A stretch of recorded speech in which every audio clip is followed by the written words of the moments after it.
आत्मविश्वास एक ऐसी चीज है जिसकी वजह से हम एक साधारण व्यक्ति विषम परिस्थितियों में भी सफल हो सकता है और बहुत ही आउटस्टैंडिंग परफॉर्मेंस दे सकता है। मैं जो भी काम कर रहा हूं उसमें कहीं ना कहीं मुझे ऐसा लगता है मेरा आत्मविश्वास मुझे बहुत फायदेमंद हुआ है।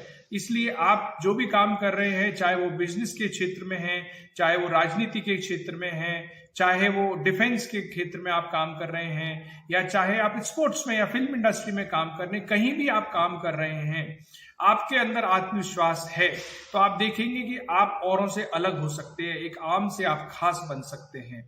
आप देखेंगे अगर हम लोग पॉलिटिक्स की ही बात करते हैं तो लगभग 4800 के से ज्यादा हमारे देश में एमएलए एमपी हैं जो चुनाव जीत कर आते हैं, जिनको लोग हजारों लोग जिनको वोट देते हैं, लेकिन वो एक सफल लीडर नहीं बन पाते हैं। वो एक बार चुनाव जीतकर दूसरे में ना आ पाते हैं। हम देखते हैं हमारे देश की राजनीति में कुछ ही लोगों को हम लोग जानते हैं। ये उन लोगों का आत्मविश्वास है जो उनको औरों से खास बनाता है। इसी तरह से अगर हम लोग सोशल सर्विस सेक्टर में देखें, लगभग 32 लाख एनजीओ हमारे देश में रजिस्टर्ड है, लेकिन 32 लाख में से मुश्किल से 32,000 एनजीओ अच्छा काम कर रहे होंगे। मैं आपको ये बताना चाहता हूं, ये उनके आत्मविश्वास की वजह से ही ये अच्छा काम है। तो आत्मविश्वास को कैसे बढ़ाया जा सकता है और ये कहां से आता है, इस बारे में अगर हम लोग थोड़ा सा डिस्कशन करें, मैं आपको बताना चाहता हूं।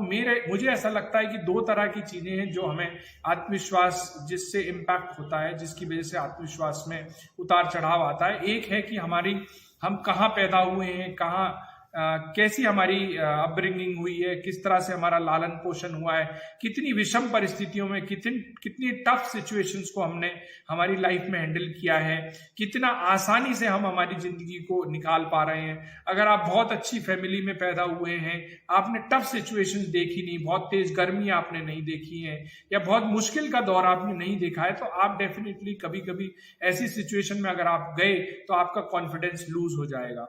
आपने रिस्क टेकिंग कैपेसिटी कितनी आपकी डेवलप हुई है लाइफ में। अगर आप कभी भी आप कोई रिस्क नहीं ले पाए क्योंकि आपने जो चाहा वो आपको मिलता रहा हमेशा, या फिर आप हमेशा से अपने आप को संतुष्टि जीव की तरह, अरे यार ठीक है, इतना ही काम काफी है, इतने से ही काम चल रहा है, चलने दो, मतलब इस तरह की सोच अगर आपकी रही है तो आपका आत्मविश्वास उसी हिसाब से चेंज होगा। एक अगर आपने वन चाइल्ड पॉलिसी थी चाइना की, जिसकी वजह से उन्होंने जनसंख्या नियंत्रण पर कंट्रोल किया, अभी रिसेंटली उन्होंने ये पॉलिसी खत्म कर दी।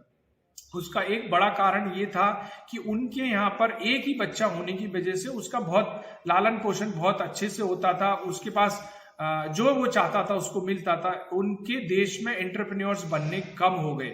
अगर इस साल अगर हम लोग देखें, भारत में लगभग 14 यूनिकॉर्न कंपनियां बनी है, लगभग 77,000 स्टार्टअप्स हैं। चाइना के अंदर पिछले साल में सिर्फ 11 यूनिकॉर्न्स बने हैं, जो चाइना हमसे बहुत आगे था। ये सारी चीजें जब चाइना गवर्नमेंट ने देखी कि हमारे देश के लोगों के अंदर से एंटरप्रेन्योरशिप स्किल्स खत्म हो रही है अगर हम लोग सिर्फ वन चाइल्ड पॉलिसी को फॉलो करते हैं, तो उन्होंने टफ सिचुएशंस में लोगों को रहने के लिए तो इस तरह से हमारी अपब्रिंगिंग कहां से होती है, ये हमारे कॉन्फिडेंस को बहुत इंपैक्ट करता है। दूसरा फैक्टर है कि हमारे पास कितनी पावर है, कितना सिचुएशन में हमारे पास कंट्रोल है, कितने हमारे पास ऑप्शंस हैं। जैसे मान लो आज आपको नौकरी आपकी बहुत अच्छी चल रही है, ठीक है, लेकिन एक दूसरी नौकरी का आपके पास ऑप्शन आ जाता है, या 2-3 ऑप्शंस आपके सामने आ जाते हैं जो ऑफर कर रहे हैं आपको बहुत अच्छी सैलरी। तो यहाँ वाली सैलरी में अगर आप नेगोशिएट करते हो या इस कंपनी में आप रहते हैं तो आपका कॉन्फिडेंस लेवल डेफिनेटली अलग होगा। अगर आप एक एम्प्लॉय से बात करेंगे और एक टॉप मैनेजमेंट के किसी लोगों से बात करेंगे तो कॉन्फिडेंस में डेफिनेटली बहुत अंतर होता है, क्योंकि आप जो टॉप मैनेजमेंट के लोग हैं, जो डायरेक्टर्स हैं या जो फाउंडर्स हैं कंपनीज के, संस्थानों के, उनका कॉन्फिडेंस लेवल हमेशा ज्यादा रहता है, क्योंकि उनके पास पावर ज्यादा होती है उस सिचुएशन को हैंडल करने की, उनकी डिसीजन मेकिंग क्विक होती है। तो दो तरह के फैक्टर्स मुझे लगता है कि एक तो हो गया कि आपकी अपब्रिंगिंग कैसी रही है, दूसरा आप जो है किस तरह से आपने पावर गेन किया है। ये दो फैक्टर्स बहुत इंपॉर्टेंस होते हैं कॉन्फिडेंस के लिए। इसी को हम थोड़ा सा आगे और एक्सप्लेन करें तो इसमें एक्सटर्नल सपोर्ट कितना है और इंटरनल सपोर्ट और इंटरनल कॉन्फिडेंस आपका कितना है। एक्सटर्नल सपोर्ट का मतलब है कि जब आप किसी सिचुएशन में हैं, मान लो आपका किसी से झगड़ा हो गया, आप अकेले हैं, ऑफ कोर्स आपका कॉन्फिडेंस लेवल कम होगा, लेकिन 10-20 लोग अगर आपके साथ हैं तो आपका इमीडिएट आपका कॉन्फिडेंस लेवल बढ़ जाएगा। तो आप उस सिचुएशन को और अच्छे से कंट्रोल कर सकोगे या सॉल्व कर सकोगे। लेकिन आत्मविश्वास आपका हमेशा आपके साथ रहता है, और अगर आपका आत्मविश्वास बड़ा है तो डेफिनेटली आप बहुत अच्छी चीजें कर सकते हैं। तो मैं इस वीडियो में थोड़ा सा और आगे आपको आत्मविश्वास को हम कैसे अच्छा कर सकते हैं उस बारे में आपसे बात करना चाहता हूं।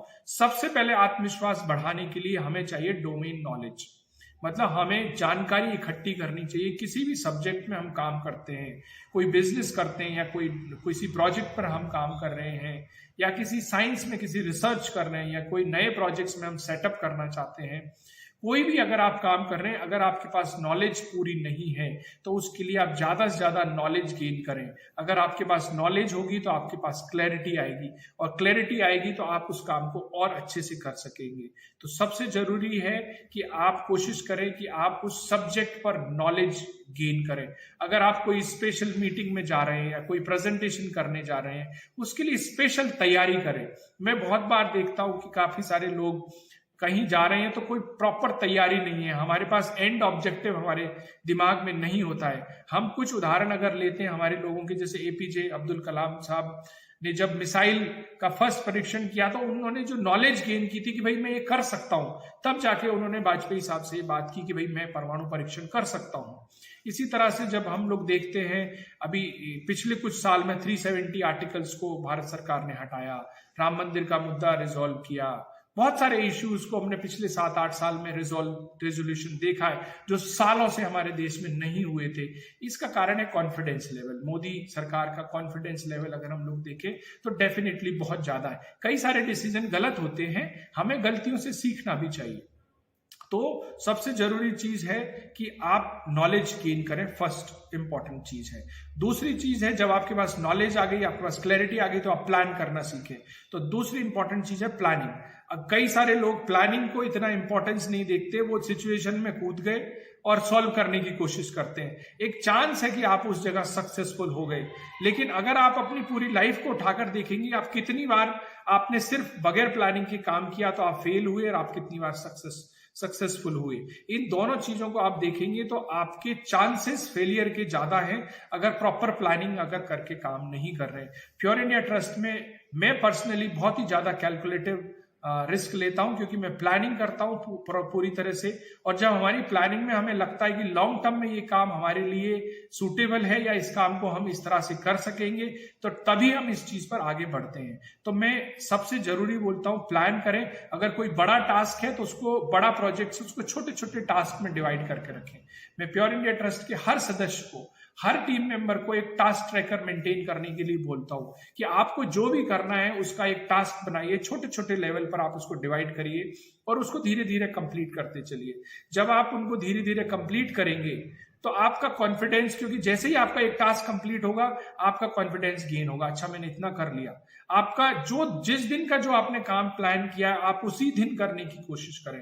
मैं देखता हूं, अच्छा हमने प्लानिंग कर ली, लिस्ट भी बना ली, अच्छा आज तो कोई पूछ नहीं रहा है, आज तो हमारे मैनेजर इधर है नहीं है, या फिर अच्छा मैं एक ट्रैवल करके आ गया हूं, अभी रहने दो, आज तो मैं रिलैक्स करता हूं।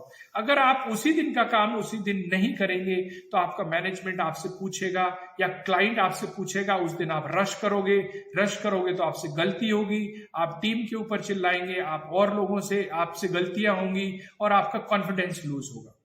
तो डेफिनेटली अगर आप प्रॉपर प्लानिंग करेंगे तो आपसे गलतियां होने के चांसेस कम होंगे, आपका कूल टेम्परेचर होगा, आप अच्छा काम कर पाएंगे। तो आपको हमेशा आत्मविश्वास बढ़ाने के लिए प्लानिंग करनी बहुत जरूरी है, और बड़े बड़े टास्क को, बड़े बड़े काम को छोटे छोटे हिस्सों में डिवाइड करके काम करना सीखें, क्विक विन लेना सीखें। इसको हम लोग सिक्स सिग्मा जो हम लोग कॉर्पोरेट में करते थे उसमें बोलते हैं लो हैंगिंग फ्रूट जो आपको आसानी से मिल जाते हैं। तीसरी चीज जो आत्मविश्वास बढ़ाने के लिए आपको चाहिए वो है आपकी कम्युनिकेशन स्किल्स। कम्युनिकेशन स्किल्स आपकी कितनी अच्छी है, कम्युनिकेशन बहुत तरीके से होता है। देखिए मैं आपको वीडियो के माध्यम से भी आपसे कम्युनिकेट कर रहा हूं। एक वर्बल कम्युनिकेशन होता है, एक रिटर्न कम्युनिकेशन होता है, एक बॉडी लैंग्वेज आपकी होती है, आपका ड्रेसिंग सेंस होता है, आप कैसे कपड़े पहनकर मीटिंग में आप गए हैं। अगर आपने बहुत अच्छे कपड़े पहनकर, आप ठीक ठाक कपड़े पहनकर आप मीटिंग में जाते हो, आपका कॉन्फिडेंस लेवल अलग ही होता है। जब तक आप बोलते नहीं हो तब तक आपका लुक एंड फील ही आपका कम्युनिकेशन है। आप मीटिंग में जा रहे हो, आपका शेविंग आपने की हुई है नहीं, या फिर आपकी दाढ़ी आपने ठीक से सेट कर रखी है, आपकी ड्रेसिंग कैसी है, आप कैसे सामान आप लेकर चल रहे हैं, ये सारी चीजें आपके लिए कम्युनिकेशंस में बहुत जरूरी हैं। वर्बल कम्युनिकेशन और रिटर्न कम्युनिकेशन हमारे लिए आना बहुत जरूरी है। और इसमें कई बार हम लोग देखते हैं इंग्लिश का मैटर आता है। अगर आपको देखिए इंग्लिश नहीं आती है तो इसका मतलब ये नहीं है कि आपका कॉन्फिडेंस कम हो जाएगा, लेकिन इंग्लिश आती है तो आपका कॉन्फिडेंस ज्यादा हो सकता है। मैं आपको ये बताना क्योंकि इंग्लिश आती है तो आप बहुत सारी चीजों की जानकारी ले सकते हो। बहुत सारे लोग जो इंग्लिश में कम्युनिकेट कर रहे हैं उनसे आप बात कर सकते हो, उनसे संवाद उनकी भाषा में कर सकोगे। अगर आपको इंग्लिश नहीं आ रही तो बहुत सारे आर्टिकल्स, बहुत सारी नॉलेज आप नहीं पढ़ पाएंगे। तो इसलिए इंग्लिश एक world wide globally accepted language है। अगर आपको इंग्लिश आती है, इंग्लिश पे कमांड बहुत अच्छा है आपका, तो डेफिनेटली आपका कॉन्फिडेंस भी हाई होगा। नहीं तो क्या होगा, हम बहुत सारी सिचुएशंस में हम फंस जाएंगे। चौथी जो लास्ट इंपॉर्टेंट चीज है और बहुत ही इंपॉर्टेंट चीज है, बिलीव इन योरसेल्फ। आप अपने आप पर विश्वास करें कि हाँ मैं ये काम कर सकता हूं। अपने आप को अफर्मेशन सेंटेंसेस के हिसाब से अपने आप को अफर्म करें, मतलब अपने आप को पॉजिटिव मैसेजेस दें कि हाँ भाई मैं ये काम कर सकता हूं, मैं ये काम कर सकता हूं, मैंने पहले भी ये काम किए हुए हैं। अपनी जिंदगी में जो आपने कुछ कुछ छोटी छोटी सफलताएं भी प्राप्त करी हैं, उन सफलताओं को आप याद करें। आप लॉन्ग टर्म प्लान के बारे में सोचें। अच्छा, आपने कोई एक प्रोजेक्ट बहुत ही अच्छे सक्सेसफुली किया तो आपको कॉन्फिडेंस आएगा कि मैं दूसरा प्रोजेक्ट भी कर सकता हूं। क्योंकि मैं पर्सनली जब मैं सोचता हूं, मैंने 17 इयर्स जब कॉर्पोरेट में काम किया, मैंने इतनी सारी कंपनियों के साथ काम किया, इतने सारे प्रोजेक्ट करे, 100 से ज्यादा प्रोजेक्ट्स किए हमने, मिलियंस ऑफ डॉलर की सेविंग हमने कंपनीज में की है, कॉस्ट ऑप्टिमाइज की है, रिसोर्स ऑप्टिमाइजेशन के ऊपर हमने काम किया है, क्वालिटी इंप्रूवमेंट पे काम किया है।